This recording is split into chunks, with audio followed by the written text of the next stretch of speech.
Welcome to Healthy Mama Hacks, a weekly mini podcast where I share my best tips for hacking your healthy mama life with simple tips for easier eating, cooking, and living a healthy mama life in 20 minutes or less. Let's do this, mama.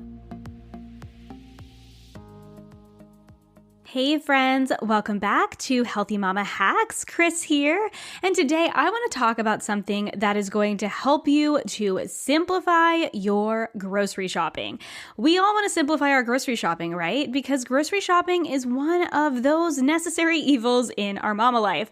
I know that I love sometimes going to the grocery store and being able to browse and having all the time in the world to explore new things, new brands, get some inspiration for cooking dinner that week.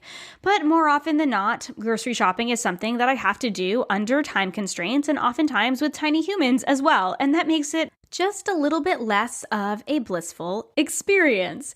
But having a Staples grocery list really helps me simplify, first of all, creating my list and then going to the grocery store because I already know what I need to buy. So in the next episode, I'm going to share with you some tips for more efficient grocery shopping. And the first step to more efficient grocery shopping is having a Staples grocery list. So what is a Staples grocery list? A Staples grocery list is a list of the things that your family uses every single week. Now, just because your family uses it every single week doesn't mean you necessarily need to buy it every single week, but it might be every 2 weeks you need to buy this item. But it's typically every single week when you go to the grocery store, these are the same things that you buy over and over again. And rather than trying to remember the things that you buy every single week, or worse, forgetting the things that you need every single week and having to go back to the grocery store, that's not saving you time. And it's definitely not saving you money because I don't know about you, but every time I go to the grocery store without a list or just to pop in and get one thing, I leave with an armful of things $100 later, and I'm like, what happened? I went in for peanut butter. It just happens, right? Or maybe that's just me. But it's important to know what your family needs on a regular basis so that you can just simplify the entire process. It also means that you have the foods on hand at all times to make quick and simple meals that are going to nourish your family throughout the week. So the way I use a Staples grocery list is that I have a list of the things that my family uses on a weekly basis on one list. And then when I'm going to plan my meals, I go through a process of looking in the fridge, freezer, and pantry for the things that we already have on hand. That's the first step to my meal planning. What do we already have on hand? And so when I do that, I can determine what staple groceries we already have. And when we already have enough eggs for the week, which is rare, but when we already have enough eggs for the week, or we still have some yogurt, or we still have some spinach for smoothies, I don't put those on my grocery list. Then anything we don't have, I take those staple groceries and I transfer them to my grocery list, and those are the first items I put on my grocery list. Half of my grocery list is already done every single week. How simple is that? I'll share some more strategies for efficient grocery shopping in the next episode, but this is the thing that's going to change everything for you. I promise. If you don't already do this, just knowing those things, and it might take you a couple weeks to figure out what those staple groceries are. So take a month and decide that this is the month I'm going to figure out the things that we use every single week. I will share mine with you in just a second. And these are the things I'm going to put on my grocery list because I know we need them and I know I can put together quick and easy, simple meals, whether it's breakfast, lunch, dinner, with these ingredients, just having these things on hand. In a later episode, I'll talk about our monthly stock up, which also helps us get easy meals on the table, especially dinners. This is more so for breakfast and lunches than it is for dinner, because dinner is kind of its own beast. But for the staple groceries, these are just those things that we need for everyday meals. And having it just means that it's less time writing out my grocery list, figuring out what we're going to have, because I know that my family goes through these things every single week. And it saves time at the grocery store too, because I just kind of go through the motions with a lot of these things. I'm going down the aisle, I'm going, oh, of course I need lemons. Of course I need spinach. Of course I need salad greens, things like that. So let me go through my Staples grocery list just to give you a little bit of inspiration as to some of the things that might be on your Staples grocery list. And then I recommend you taking a couple weeks, maybe a month, each week, writing down the things that your family used that week and figuring out what those things are that you need to buy for your family every week, because everyone's going to be different.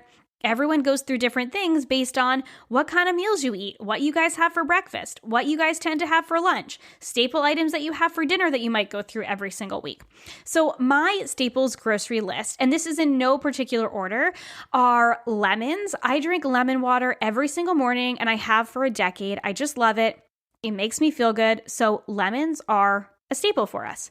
Spinach, I drink smoothies, and spinach is my go-to green. I have a smoothie almost every single morning during the week, unless I'm craving something else. And then I oftentimes have spinach with my eggs anyway. So spinach is a staple for us.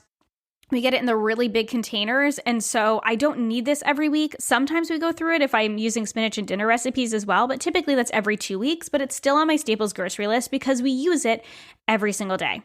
Salad greens are on our Staples grocery list because we eat salads for lunches quite a bit, or we have them as sides with dinner. And so that's something that, again, we buy in the big bag or the big box.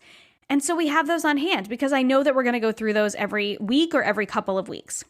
Carrots, celery, and onion, those are staple vegetables we always have on hand. Now, I do buy these in bigger packs as well, so we don't always go through them every week. So, like I've said, I just check. Do we have onions? Do we have carrots? Do we have celery? I know I'm going to use them at some point this week in a soup or a stew. Carrot, celery, onion is mirepoix. That is the start to soups, stews, and sauces in French cooking. So you're going to use them if you cook on a regular basis. So unless you're allergic, those are things that most people are going to want to have on hand. Garlic and ginger are also things that we have on hand. And I'm actually considering adding green onions and cilantro to our Staples grocery list as well, because we use those pretty much every week, just based on the type of meals that we eat. We love a lot of Asian style dishes, and we also love a lot of Mexican style dishes, and cilantro and green onion go with those type of dishes. So we might as well keep them on our Staples list because we use them on a regular basis, just like garlic and ginger. We use those on a regular basis as well. Bananas are on our list because we go through bananas, and if we happen to let the bananas go soft, well, then we use them for banana bread or we freeze them for smoothies. Fresh or frozen berries, depending on the season, are also on our Staples list. My kids love berries. They last about 15 minutes in our house, if that, if we bring home fresh berries, because they love them. And I love having them in my smoothies as well. So typically, if it's berry season, we have both on hand. We have fresh and frozen. If it's in the wintertime, we have frozen, and the kids have it as more of kind of like a dessert after dinner. They like eating them frozen. I don't know. It's a thing. But I like them in my smoothies. So we always have berries on hand. And then seasonal fruit. Seasonal fruit's on our list too, and that can be whatever is in season. You know, the fall and winter, oftentimes it's things like apples and pears, and in the summertime, it's things like peaches and nectarines. Some other staple groceries are eggs. We always buy at least a dozen eggs, even if we have a couple left, because we eat a lot of eggs for either breakfast or they're kind of my go-to lunch if there's no leftovers or I didn't plan anything, which is rare, but that's what I eat for lunch. And oftentimes that's what we'll have for brunch on the weekend too. And then we also use them in cooking. So if I'm making like breaded almond flour chicken tenders or mini meatloaves, or I don't know, we use eggs a lot. Milk is something that my 2-year-old still really enjoys drinking milk. Oh my gosh, my 2-year-old, my 3-year-old. Oh man, I can't believe she's already 3. She drinks milk, and we'll also use whole milk in cooking. I don't put almond milk on my list just because I tend to make that homemade, but I will grab it if I know it's going to be a busy week and I don't have time to prep almond milk ahead. But we'll do milk, and because that's what I use in my smoothies, either almond or cashew milk. Yogurt, my kids and my husband both eat quite a bit of yogurt, so yogurt is a staple in our house. So we get the whole milk Greek yogurt from Trader Joe's, or the Cabot kind, which is our absolute favorite from just the regular grocery store. Heavy cream, that's what I like to have in my coffee, and my husband will put a splash in his coffee as well, so we get heavy cream every week. And then bread, I like making homemade sourdough, but I don't do it every single week. So the other option would be like a sprouted grain bread. We like to get it from Trader Joe's because it's the least expensive there, and the kids really like that kind. So I'll get 2 loaves at a time when I do go to Trader Joe's once a month, because I'll keep one in the freezer and one in the fridge. However, we still need it every other week because we go through at least a loaf a week. And then wraps as well. Those are a staple for us. Depends on where we're going. If I'm making it to Whole Foods or the health food store, then I will get siete tortillas. Those are our favorite, and I love the ingredients. But then we'll also just get quinoa wraps or something like that at Trader Joe's as well. So that's it. Those are our staple groceries. I explained them, so it took me a little bit longer than to just kind of rattle through them, but there's nothing crazy on there. Now, notice I didn't mention pantry staples. These are just kind of our fresh staple groceries, and proteins weren't included in these either because those are part of our monthly stock up. And so I'm going to talk about that in a couple episodes. I'm going to share with you my monthly stock up because the staples groceries plus the monthly stock up are how we make meal planning and meal prep and getting dinner on the table so easy.